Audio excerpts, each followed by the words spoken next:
Hello, good morning. Durga Pal ma'am की class में आप सबका स्वागत है। Good morning students, welcome to Durga Pal ma'am's class. आज की इस क्लास में हम करने जा रहे हैं इस जल प्रलय में फणीश्वर नाथ रेणु द्वारा लिखा गया पाठ। असल में ये पाठ एक रिपोर्ताज है और इस रिपोर्ताज में लेखक ने बाढ़ का सजीव चित्रण किया है।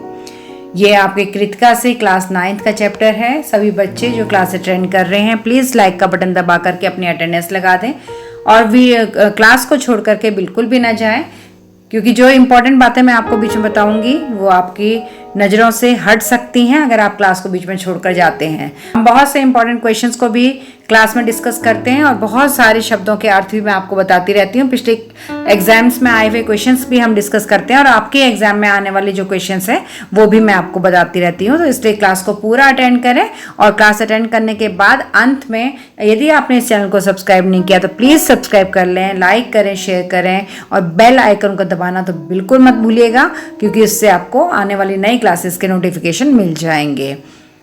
तो शुरू करते हैं इस जल प्रलय में फणीश्वर नाथ रेणु द्वारा रचित रिपोर्ताज। लेखक फणीश्वर नाथ रेणु जो हैं वो पटना के नज़दीक के एक गांव में रहते हैं, जहां हर साल कोसी, पनार, गंगा और महानदी की बाढ़ से त्रस्त लोग आते रहते हैं। और लेखक बताते हैं कि उनका गांव एक ऐसे इलाके में है जहां हर साल पश्चिम, पूर्व और दक्षिण की ओर से कोसी, पनार, महानंदा और गंगा की बाढ़ से पीड़ित लोगों के समूह आकर के उस जगह पर पनाह लेते हैं, वहां पर आकर के रुकते हैं। और सावन भादों में ट्रेन की जो खिड़कियों से चरती हुई गायें, बैल, भैंस के झुंड दिखाई देते हैं, तो जो ट्रेन में लोग बैठे हैं वो बड़े आराम से ये अंदाजा लगा सकते हैं कि जो बाढ़ का दृश्य रहा होगा वो कितना खतरनाक रहा होगा। लेखक आगे कहते हैं कि वो एक ऐसे क्षेत्र में जन्मे हैं जहां पर नदी तालाब नहीं थे, परती क्षेत्र था, इसलिए उनको तैरना नहीं आता। लेकिन 10 साल की उम्र से लेकर के पिछले साल तक लेखक बॉय स्काउट रहे हैं, तो इसलिए उनको ये पता है कि बाढ़ जब आती है तो वो अपने पीछे कितना विनाश छोड़ करके जाती है। उन्होंने रिलीफ वर्कर की हैसियत से बाढ़ पीड़ित क्षेत्रों में काम कर रखा है। लेखक कहते हैं कि मैंने हाई स्कूल में बाढ़ पर एक लेख लिखा था जिसमें मुझे प्रथम पुरस्कार मिला था। धर्मयुग में कथा दशक के अंतर्गत ये पुरानी कहानी नए पाठ के साथ छप भी चुकी है उनकी। और 1947 में उन्होंने कोसी हड्डियों का पुल, 1948 में ये छोटे छोटे से रिपोर्ट्स भी बाढ़ के बारे में लिखी हैं। लेखक के कई उपन्यास भी हैं जिनमें उन्होंने बाढ़ की विनाश लीलाओं का वर्णन किया है। लेकिन गांव में रहते हुए भी जिस समय बाढ़ आती है उस समय बाढ़ को देखने का अवसर उन्हें कभी भी नहीं मिला। 1967 में जब बाढ़ आई थी और 18 घंटे तक बिना रुके हुए वृष्टि वर्षा होती रही थी, तो उसके कारण पुनपुन क्षेत्र का जो पानी था वो राजेंद्र नगर और कंकड़ बाग जैसे निचले इलाकों में घुस गया था। तो तब लेखक को बाढ़ देखने का मौका मिला। इस बार इन्हें बाढ़ देखने का मौका सामने से मिल रहा है और पटना का जो पश्चिमी इलाका है, जब उस इलाके में बहुत ज़्यादा पानी भर गया तो लेखक घर में ईंधन यानी कि जलाने की चीज़ें, आलू, मोमबत्ती, दिया सलाई, पीने का पानी और कंपोस्ट की गोलियां जमा करके बैठ गए और इंतजार करने लगे कि कब बाढ़ आएगी तो हम उसे देखेंगे। रात को फिर ये सो गए, उस समय तो बाढ़ आई नहीं। जब ये सुबह उठे तो इन्होंने सुना कि राजभवन और मुख्यमंत्री निवास दोनों ही पलावित हो गए। पलावित यानी कि पानी से भर गए हैं।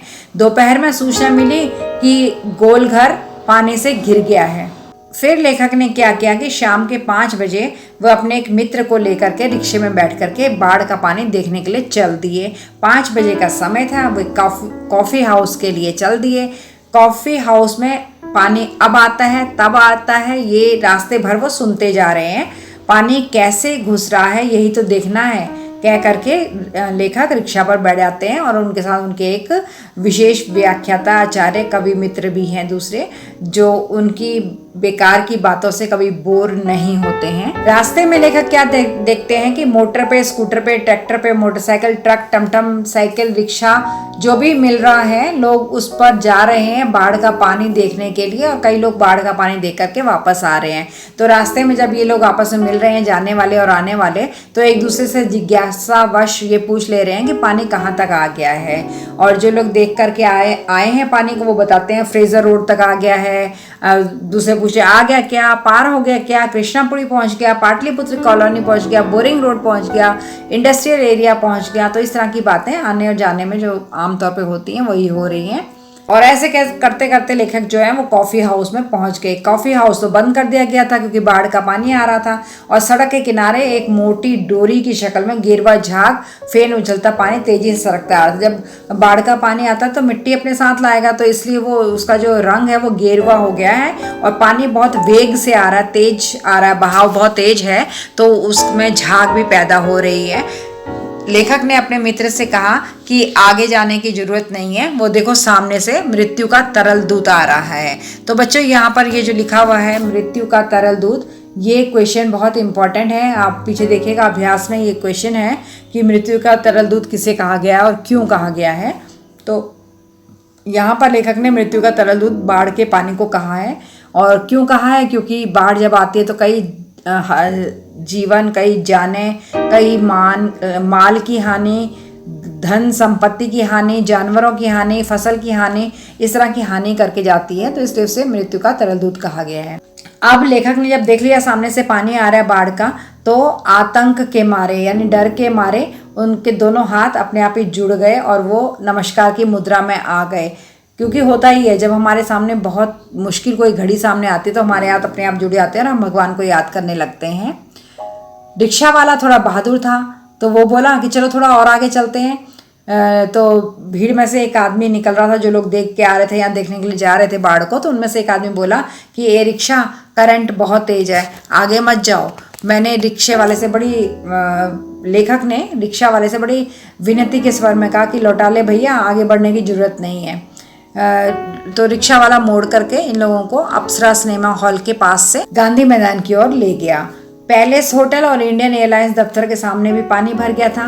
पानी की तेज धारा पर लाल हरे विज्ञापनों की परछाइयां दिखाई दे रही थी। पानी में जो विज्ञापन लगे थे, होर्डिंग्स लगी रहती हैं सड़क पर सामने से, तो उनकी जो परछाई पानी में पड़ रही थी, ऐसा लग रहा था जैसे सांप तैर रहे हो। गांधी मैदान की रेलिंग के सारे हजारों लोग वहां पे खड़े थे और देख रहे थे कि बाढ़ कैसे आती है, बाढ़ का दृश्य। तो ये एक आम बात है, भारतीय लोगों की ये पहचान ही है कि जहाँ कहीं कुछ हो रहा होगा तो बड़ी भीड़ के साथ वहाँ खड़े हो जाते हैं और क्या हो रहा है, कैसे हो रहा है, कब होगा देखते हैं। प्रभु राम की रथ आने की प्रतीक्षा में दशहरा के दिन लोग खड़े रहते हैं ना, उससे कम नहीं थे वहाँ पे बाढ़ देखने वाले। तो ऐसा लग रहा था कि जो गांधी मैदान है यहीं पे कोई उत्सव हो रहा है, कोई खेलकूद है, कोई सभा होने वाली है, जो इतने सारे लोग वहाँ पर इकट्ठा हो रहे हैं। लेखक अभी ये सब चीजें देख ही रहा था कि अचानक से उसे एक आवाज सुनाई दी कि कोई अधेड़ उम्र का आदमी है और गवार सा दिखाई दे रहा है। तो वो जोर से चिल्ला करके बोला था कि जब दानापुर डूब रहा था, दानापुर एक जगह का नाम है बिहार में, तो दानापुर जब डूब रहा था तो पटनिया बाबू लोग देखने भी नहीं आए थे, मतलब पटना में रहने वाले लोग उनको देखने नहीं गए थे। अब जब पटना डूब रहा है ना, तो अब तुम्हें समझ में आ रहा है। तो लेखक ने अपने मित्र से कहा कि देखो ये आम आदमी है, क्योंकि इंसान का ये स्वभाव ही होता है कि दूसरे को मुसीबत में देख करके वो खुश होता है और दूसरे की मुसीबत में कोई भी उसकी मदद करने के लिए नहीं जाता है। तो वही बात वो इंसान वहाँ पर कह रहा है। अब शाम के 7:30 बज चुके थे। आकाशवाणी यानी जो रेडियो होता है कि पटना केंद्र से समाचार प्रसारित हो रहे थे। पान की दुकान के सामने जो लोग खड़े थे वो चुपचाप से समाचार सुन रहे थे कि देखें कहाँ तक पानी आ गया, कितना नुकसान हो गया, क्या क्या हुआ है। समाचार में क्या बताया जा रहा है कि पानी हमारे स्टूडियो की सीढ़ियों तक पहुंच चुका है और किसी भी क्षण स्टूडियो में प्रवेश करने वाला है। समाचार बहुत ही दिल दहलाने वाला था कि देखो वो समाचार पढ़ रहे हैं वहां से और उनके स्टूडियो में पानी भर चुका है। मित्र, जो लेखक के मित्र थे, उनके चेहरे पर भी डर के भाव आ गए थे, लेकिन दोनों ही सहज बने हुए थे, दिखा नहीं रहे थे कि हम डर रहे हैं। चारों ओर उन्होंने जब देखा तो वहां कोई इंसान परेशान नहीं था, तो इसलिए उनको भी अपना डर छिपाना पड़ा। पानी देख करके जो लोग लौट करके आ रहे थे वो आराम से जैसे बाकी दिनों में हंसते बोलते थे वैसे ही वो हंस बोल रहे थे। लेकिन बाकी दिनों तो थोड़ा कम हंसते बोलते थे, आज कुछ ज़्यादा ही हंसी मजाक चल रही थी उन लोगों की। हाँ, दुकानों में थोड़ी हड़बड़ी जरूर थी, क्योंकि दुकानदार क्या कर रहे थे, नीचे का अपना सामान उठा उठा के ऊपर की जगहों पर रख रहे थे ताकि बाढ़ आने पर उनका सामान खराब ना हो जाए। रिक्शा, टमटम, ट्रक और टेम्पो पर कई दुकान वाले अपना सामान लाद रहे थे कि इसको हम कहीं सुरक्षित जगह पर ले जाएं। अब दुकानों से कोई खरीद भी नहीं रहा था, बिक्री भी नहीं कर रहे थे, दुकानदार अपना सामान ही समेटने में लगे हुए थे। लेकिन एक बात थी कि वो पान की दुकान में बिक्री अचानक से बढ़ गई थी। तो बच्चों, ये भी आपके पीछे प्रश्न अभ्यास में ये क्वेश्चन है कि पान वाले की बिक्री अचानक क्यों बढ़ गई थी भाई, जब सब दुकानें बंद कर रहे थे और सब अपना सामान समेट रहे थे तो पान वाले की बिक्री कैसे बढ़ गई थी। तो इसका उत्तर क्या है कि पान वाले की दुकान पर ना रेडियो लगा हुआ था, उसमें समाचार आ रहे थे, तो सब लोग वहीं खड़े होकर समाचार सुन रहे थे कि कहाँ तक बाढ़ का पानी पहुंच गया। सबको क्यूरियोसिटी थी, सबको उत्सुकता थी ये जानने की बाढ़ का पानी कहाँ तक आ गया। अब वो खाली खड़े खड़े समाचार सुन रहे हैं तो कुछ तो खाने चबाने के लिए चाहिए, तो पान खरीद खरीद के खा रहे थे वहां से, इसलिए पान वाले की बिक्री बढ़ गई थी। तो लेखक कहते हैं कि पान की दुकान में जो इतने सारे लोगों के बीच में हम भी खड़े थे, दोनों लेखक और उनके मित्र, लेकिन उस लेखक ने ये देखा कि जितने लोग वहां खड़े हैं उतने लोगों के बीच में सिर्फ इन दोनों मित्रों की ही चेहरे पे इतने भयानक डर था वहां पर। बाकी लोग आराम से खड़े हैं, रिलैक्स होकर जैसे बाकी दिन खड़े होते हैं और अपना एक्साइटमेंट में बातें कर रहे हैं कि पानी कहाँ तक आ रहा है। लेखक को ऐसा लगा कि अगर हम लोग थोड़ी देर और यहाँ पे रुक जाएंगे ना तो ये जो खड़े लोग हमारे आसपास खड़े हैं ये हमारा चेहरा देख करके एकदम के हंस देंगे कि कैसे बुजदिल लोग हैं, कितना डर रहे हैं ये। वहां पर लोग तरह तरह की बातें कर रहे हैं और इस पैराग्राफ में पूरा लेखक ने वो बातें ही बताई है जो वहां पर लोग आपस में जब इस माहौल में खड़े होते हैं तो वो कैसी बातें कर सकते हैं। कोई कह रहा है कि डूबने दो, एक बार तो डूब ही जाना चाहिए। कोई कह रहा है कि इस समय इनकम टैक्स वालों को ना लोगों के घरों में छापा मारना चाहिए, तो जितना पैसा उन्होंने काला धन दबा रखा होगा वो सब निकल आएगा।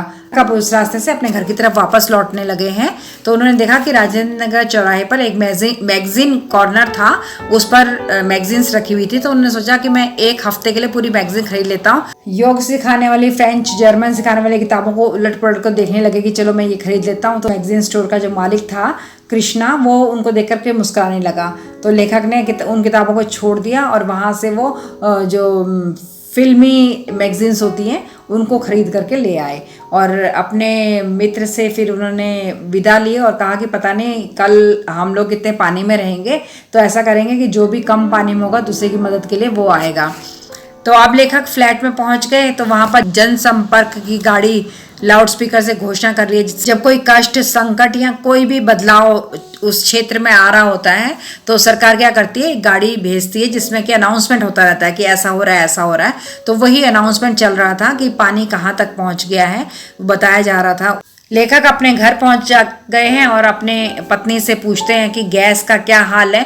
तो उनकी पत्नी बताती है कि गैस खत्म ही होने वाली है, अब मुझे उसी का डर है कि कितना चलेगी, क्योंकि अब बाढ़ आ गई तो गैस तो मिलेगी नहीं। फिर उसके बाद अब रात को लेखक सोने की कोशिश कर रहे हैं लेकिन उनको नींद नहीं आ रही है।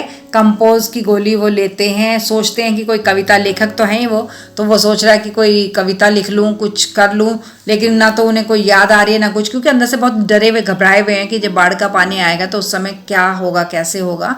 1947 में जो पूर्णिया में, कटिहार जिला में बाढ़ का पानी आया था तो उस समय की यादें उनको एकदम से आने लगी। उस क्षेत्र में लेखक, क्योंकि ये बॉय स्काउट में थे, बाढ़ से पीड़ित लोगों की रक्षा करने के लिए, सहायता करने के लिए लोग जाते थे, तो बाढ़ पीड़ित क्षेत्र में ये अपनी नाव लेकर के गए थे। तो इन लोगों ने सोचा कि चलो थोड़ा सा हम भी घूम आते हैं और देखते हैं कि सामने पानी के बीच में एक द्वीप सा दिखाई दिया इनको, तो इन्होंने सोचा कि वहाँ जाके घूम आते हैं। तो जो इनके हेड थे उस समय, उन्होंने कहा कि देखो वहाँ पहले ही बहुत लोग शरण लिए खड़े होंगे, पाँव रखने की भी जगह नहीं होगी, वहाँ जाने से पहले सोच लो। लेखक कहता है कि जब हम वहाँ पहुँचे तो हमने देखा वाकई वहाँ पर सभी लोगों ने उसी द्वीप पर पनाह ले रखी थी। तो ये लोग तो उनकी मदद के लिए गए थे, बहुत सारा सामान लेके, पैसा, खाने पीने, पहनने का, दवाइयाँ वगैरह लेके जाते थे। तो इन्होंने बताया कि उस समय लोगों ने वहाँ हमसे किसी और चीज़ की डिमांड नहीं की, हमसे पका ही घाव, मतलब पानी में जब पैर बहुत देर तक रहता है ना तो पैर के तलवे गल जाते हैं, तो सिर्फ उसी की दवा लोगों ने ज़्यादातर मांगी, या फिर हमसे दिया सिलाई यानी माचिस मांगी। फिर उसके बाद 1949 में जो बाढ़ आई थी, लेखक को वो याद आती है। लेखक सोने की कोशिश कर रहा, नींद नहीं आ रही, तो ये उसे यादें आ रही हैं। एक 1949 की महानंदा की बाढ़ की बात उन्हें याद आ जाती है कि ये लोग अपनी नाव से रिलीफ बांटने के लिए गए थे और उनके साथ एक डॉक्टर साहब भी थे। गांव में कई बीमारों को नाव में चढ़ा करके कैंप तक लेकर के आए थे। और तो इन्होंने क्या देखा, जब वो नाव में चढ़ाकर लोगों को अपने कैंप पर लेकर आए थे उनका इलाज करने के लिए, तो वहां पर एक बीमार नौजवान भी था, उसका एक कुत्ता भी था। डॉक्टर साहब ने कुत्ते को देख करके कहा कि नहीं नहीं, कुत्ते से मुझे बहुत डर लग रहा है, कुत्ते को भगाओ भगाओ। तो बीमार नौजवान जो लड़का था वो बीमार था, लेकिन जब उसके कुत्ते को उतारा गया नाव से नीचे, तो उस नौजवान ने भी वहां पे छलांग लगा दी और बोला कि अगर मेरा कुत्ता नहीं जाएगा तो मैं भी नहीं जाऊंगा। जैसे ही मालिक ने छलांग लगाई वैसे ही कुत्ते ने भी पीछे से छलांग लगा दी। जैसे ऐसे लगा कि वो भी ये कह रहा है कि मेरा मालिक नहीं जाएगा तो मैं भी नहीं जाऊंगा। एक बार फिर ये मुसहरी बस्ती में गए थे राहत बांटने के लिए। परमान नदी की बाढ़ आई हुई थी परमान नदी में, और ये मुसहरी बस्ती थी, वहां गए थे। तो इनको खबर मिली थी कि वहां पे लोग कई दिनों से मछली और चूहों को झुलसाकर खा रहे हैं और किसी तरह जी रहे हैं। किंतु जब ये लोग वहां पहुंचे तो इन्होंने क्या देखा कि इतनी बुरी हालत में अगर लोग होते जो मछली और चूहों को झुलसा करके खा रहे हैं तो उनकी हालत तो बहुत खराब होती। लेकिन जब लेखक वहां पहुंचा था तो लेखक ने क्या देखा कि वो लोग ढोलक और मंजीरा लेकर के बड़े मजे से एक स्टेज बना करके उसके ऊपर बैठे हुए और बड़े आराम से उनका नाच गाना चल रहा है। उन्होंने एक लड़के को, जो नटवा कहते हैं ना, जो दूसरे का भेष धारण करके डांस करते हैं कई जगहों पर, तो वो एक लड़का है, लाल साड़ी पहना हुआ है, काला कलूटा है, और वो साड़ी पहनकर दुल्हन बन करके दुल्हन के हाव भाव में वहां पर डांस कर रहा है। तो लेखक को याद आ रहा है कि कीचड़ और पानी से लथपथ थे, भूखे प्यासे थे, लेकिन फिर भी लोग वहां पर खिलखिलाकर हंस रहे थे। लेखक कहते हैं कि हमने वहां पर उनको रिलीफ बांटा, जो सामान हम लेके गए थे वो हमने बांटा, लेकिन उस सामान को लेकर के भी उनके चेहरे पे वो हंसी नहीं थी जो वो पहले डांस कर रहे थे, नाच रहे थे, गा रहे थे, उससे जो हंसी उनके चेहरों पर आ रही थी। फिर एक बार 1937 में सिमरवनी शंकरपुर में बाढ़ के समय नाव को लेकर के लड़ाई हो गई थी। उस समय लेखक जो थे वो बॉय स्काउट थे और गांव के लोग, नाव की बहुत कमियां थी, तो वो क्या कर रहे थे, केले के पौधे को काट करके उसकी नाव बना करके उससे किसी तरह से काम चला रहे थे। तो वहीं एक जमींदार के लड़का नाव पर हारमोनियम तबला लेकर के घूमने के लिए निकला। पानी बाढ़ आई हुई है, लेकिन क्योंकि वह जमींदार का बेटा है तो वो अपनी नाव लेकर के साथ में हारमोनियम तबला लेकर के उस पानी में घूमने के लिए निकला। तो गांव के नौजवानों ने, क्योंकि नाव की कमी हो रही थी, उनको पार करके पानी पार करके जाना था, तो उन यंग लड़कों ने वहां पर गांव के उसकी नाव छीन ली, तो उसके साथ मार पिटाई भी हो गई। और 1967 में जब पुनपुन का पानी राजेंद्र नगर में घुस गया था तो एक नाव पर कुछ सजे धजे युवक और युवतियों की टोली किसी फिल्म में देखे हुए कश्मीर का आनंद घर बैठे लेने के लिए निकली। मतलब जो यंग लड़के लड़कियां होते हैं उनको तो हर चीज़ में मजा आता है, तो वो जब बाढ़ आई है तो बाढ़ के पानी में वो घूमने के लिए निकले हैं। नाव पर उन्होंने स्टोव जला रखा, केतली जला रखी है, बिस्किट के डब्बे खुले हुए हैं और एक लड़की प्याली में चम्मच डाल करके बड़े अदा से नेस्कैफे के पाउडर को मथ रही है, एस्प्रेसो बना रही है, यानी कॉफ़ी बन रही है। और दूसरी लड़की बड़े ही मन लगा करके कोई मैगजीन पढ़ रही है। एक युवक है जो अपने दोनों पैर फैला करके नाव को चला रहा है आगे, और दूसरा एक लड़का है जो कि पत्रिका पढ़ने वाली लड़की के सामने अपने घुटनों पर कोहनी टेक करके कोई डायलॉग बोल रहा है। पूरे वॉल्यूम से उन्होंने ट्रांजिस्टर बजा रहा है और गाना चल रहा है, उसमें हवा में उड़ता जाए मेरा लाल दुपट्टा मलमल का। अब इस समय जब ये नाव में घूम रहे हैं लड़के और लड़कियां, और ये इनके ब्लॉक के पास लेखक जहाँ रहता है वहां पर जब वो नाव पहुंची तो अचानक से उस ब्लॉक की छतों पर जितने भी लोग खड़े थे उन्होंने इतनी चिल्लाना, सीटी मारना, उनके ऊपर टॉन्ट कसना ऐसा शुरू कर दिया कि चारों तरफ उन्हीं की आवाज़ गूंज गई। तो उन लोगों के चिल्लाने के कारण, उनके ऊपर फब्दियां कसने के कारण जो नाव पर बैठे हुए लोग थे जो एंजॉय कर रहे थे वो वहां से छूमंतर हो गए। अब 2:30 बज गया है लेकिन पानी अभी तक नहीं आया। रात का 2:30 बज गया है, पता नहीं कहाँ अटका हुआ है, कहाँ तक आया, कहाँ रुक गया। शायद ऐसा लग रहा है कि इंजीनियर ने कोई बांध बना दिया है या फिर कोई देवी का चमत्कार हो गया है जिससे पानी अभी यहाँ तक नहीं पहुँचा है। जहाँ लेखक रहता है वहाँ 4 ब्लॉक्स हैं और चारों ब्लॉकों के फ्लैटों की लाइटें जल रही हैं, बुझ रही हैं, जल रही हैं, बुझ रही हैं, यानी कि सब लोग जगे हुए हैं, कोई भी अभी तक सोया नहीं है। और गली में जितने भी कुत्ते हैं वहाँ पर वो रह रह के भौंक रहे हैं। अचानक से लेखक को अपने मित्रों की और रिश्तेदारों की याद आ गई जो कल से Pataliputra colony Shri Krishnapuri boring road के भयंकर जल में घिरे हुए हैं। जितेंद्र जी, विनीता जी, बाबू भैया, इंदिरा जी। अब लेखक को लग रहा पता नहीं वो लोग कैसे होंगे क्योंकि उनके इलाके तक तो कल ही बाढ़ आ गई थी। शाम को लेखक गया भी था अपने पड़ोस में कि एक फोन में अपने रिश्तेदारों को कर लूं कि वो लोग कैसे हैं। उसने कई बार नंबर मिलाया भी था लेकिन फोन नहीं लगा क्योंकि इतनी जब बाढ़ आई हुई है तो फोन तो चलेंगे ही नहीं और उस समय लैंडलाइन हुआ करते थे तो वो फोन नहीं चलेंगे। बिस्तर पर करवट लेते हुए एक बार उसके मन में हुआ कि मैं कुछ लिखता हूँ। नींद तो आ नहीं रही, रात का 2:30 बज चुका है और लेखक है तो उसको लगा कि मैं कुछ लिख लेता हूँ, लेकिन क्या लिखूं। अब इस समय कुछ लिखना भी संभव नहीं है। ऐसा होता है कि जब दिमाग में कोई परेशानी चल रही हो तो कोई किसी भी काम में मन नहीं लगता है। फिर से लेखक अपनी स्मृतियों में, यादों में, पुरानी यादों में खो गया। फिर से उसको वो यादें आने लगी कि पिछले साल अगस्त में नरपतगंज थाना चक्रदाहा गांव के पास जब बाढ़ आई थी तो एक गाय थी, अभी अभी उसका बछड़ा हुआ था। वो गाय लेखक को याद आ गई कि किस तरह से उसने सरवाइव किया था जब बाढ़ से घिरे हुए बीच में और वो अभी अभी उसको बछड़ा हुआ है। धीरे धीरे करके लेखक की आंखों में नींद जाने लगी और लेखक को नींद आ गई। जब उसे सुबह झकझोर करके उसके घर वालों ने उठाया तो उसने देखा कि घड़ी में ठीक 5 बज रहे थे और सब जगह चीख पुकार थी, पानी आ गया, पानी आ गया, पानी आ गया।